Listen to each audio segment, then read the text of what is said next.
Hey traders, this is Ron Haight. Happy Tuesday. Hope you guys had a great day. As always, nothing in this presentation shall constitute a recommendation to buy or sell any security. Trading stocks and options involves risk and specific financial issues. Should always be addressed with your financial advisor. We got Fedex in the news and Micron after hours. I have the Dow up right now, but if you look over here, you'll see Micron is down about $2. It was down close to $3 at one point.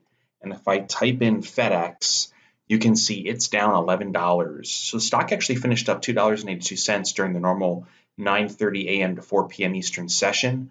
Now we're down 11. So it took back that 282 plus another 7 or so. If I look here at the YM, which are the futures, this here, each candle represents 5 minutes. So this was 3:45 p.m. Eastern, 15 minutes to the market closes. And then here was the here's the 4 p.m. candle. We're down about 100 points on the Dow right now, which isn't much at all. It's swinging that much by the hour these days.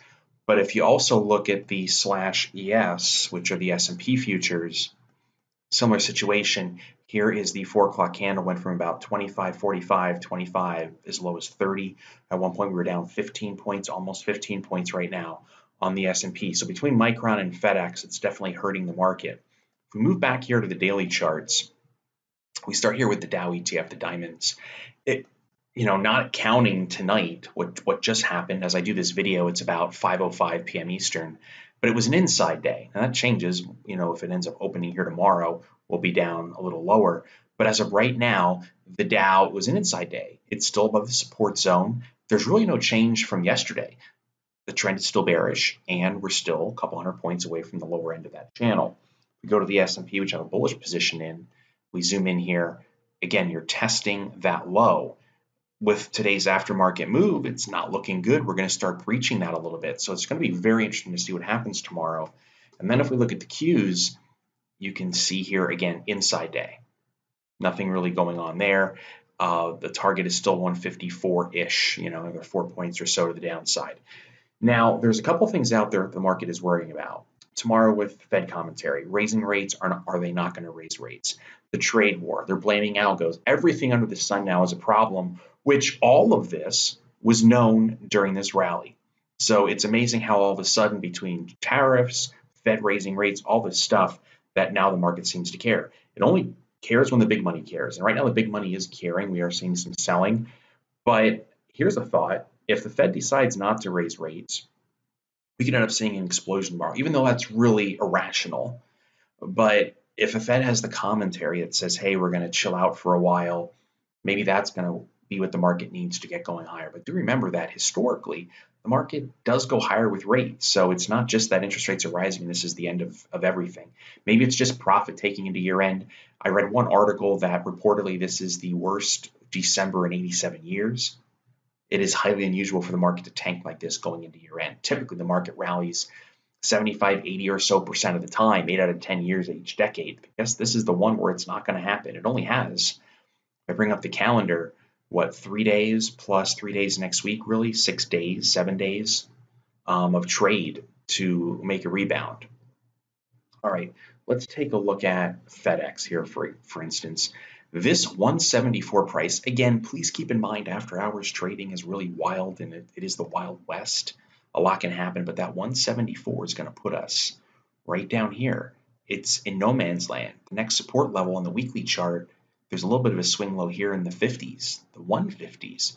We'll have to see if this plays out or not, but right now Fedex is not looking good. All right, let's go back to a 1-year daily chart. Let's bring in Oracle. Now that company had earnings. If you look at Thinkorswim's profit charts here, it was last night after the market closed. The black candle represents a higher open, closed lower on the day, but still higher than the previous day. And you can see it finished up 12 cents. If Oracle can't hold these lows, which are basically around 45.5, the next support level is down there at 42-ish, 42.50-ish, 5% lower. Not looking good there for ORCL. How about Faceplant? Otherwise known as Facebook, otherwise known as selling your data to make money without you knowing. It's true, it's crazy. But anyway, the 50-day moving average, institutional moving average in orange, we have stayed below that puppy this entire time since the July earnings gap down. Look at what we are doing. We are hitting it 1, 2, 3, 4 out of 5 days. You make an argument and say 5 out of 5 days. We get above the 50-day, 200-day would be the target. So we'll keep an eye on FB. How about Royal Gold? RGLD, with the metals coming into their seasonally bullish period here at the end of the month, 10 days away or so. Nice pop today. I said watch 80. We got through 80.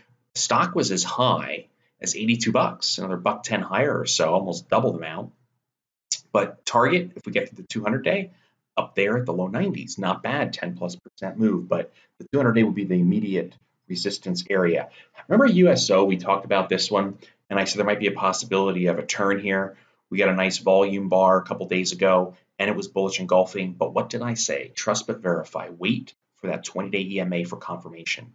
We close above that, we might have something going for us. Because ever since it got below in October, not even close. Well, look what happened. We rolled right over. Volume is increasing. USO is flat out bearish again. How about XLV, which is the ETF for healthcare? Broke the 200-day moving average in purple. We tagged that sucker 3 times back in October. We held it in June, barely dipped below it in May. Well, now that we're finally below it on this pickup in volume and we have the idea of a double top, this is not looking good. And if I zoom in closer, we have new near-term closing lows. We're basically closing right on the intraday lows from those 3 tails down there in October. But downside target for this particular ETF, something we don't talk about a whole lot, 82 bucks, 5% lower again. That's a big move for an ETF. And here's something else to keep an eye on, HEAR. I look at this one, but it's usually on one of the big movers list. You know, first of all, had a reverse stock split, 1 for 4. That's how it got up to $5 a share. Then it went to 30. Not bad for a couple months worth of work. But I've used this previously as an example of when the sentiment around a stock changes, stays above moving averages. Once we start losing moving averages, it can't get back above them, We did get briefly above here right in front of earnings. We rolled over, we can't get above, and now we're rolling over again. If here breaks those lows, HER, from the middle of November, about a month ago, the gap filled down there 7-ish, 8-ish, and then all the way back down here. This thing is not looking good. And don't forget, we are down to less than 50 seats remaining. The Second Chance holiday event tomorrow, noon Eastern, 9 a.m. Pacific, top 10 bullish and bearish stocks to kick off the new year with a bang. I will show you both sets. 5 minutes going live, you're going to see it. We start out with 500 seats. We are down to just 50, actually just less than 50. There's a link at the bottom of this video. If you're receiving the video via email, you're going to have a link in there. Please register. You must attend. If you can't make it, don't register. You're going to take the spot for somebody else because we are going to hit max attendance. You need to be there. You need to see these stocks. So whether the market wants to sell off and the Grinch sticks around, I'll supply you with the highest probability bearish trade ideas. If the market puts a bottom, we start running here, I'll show you those too. You've got to see this to believe it. It's very simple. It's straightforward. It's not what I think. It's what the data is. So if you're an engineer, scientist, someone who just likes the facts, you are going to love this event. Okay, so again, make sure you register noon Eastern, 9 a.m. Pacific tomorrow, Wednesday, December 19th. Please try to arrive a little early and don't leave the webinar once you're in, or you're probably not going to get back in because we will hit max capacity. I wish you and your families a wonderful holiday season ahead, and I look forward to seeing so many of you tomorrow. Take good care, folks.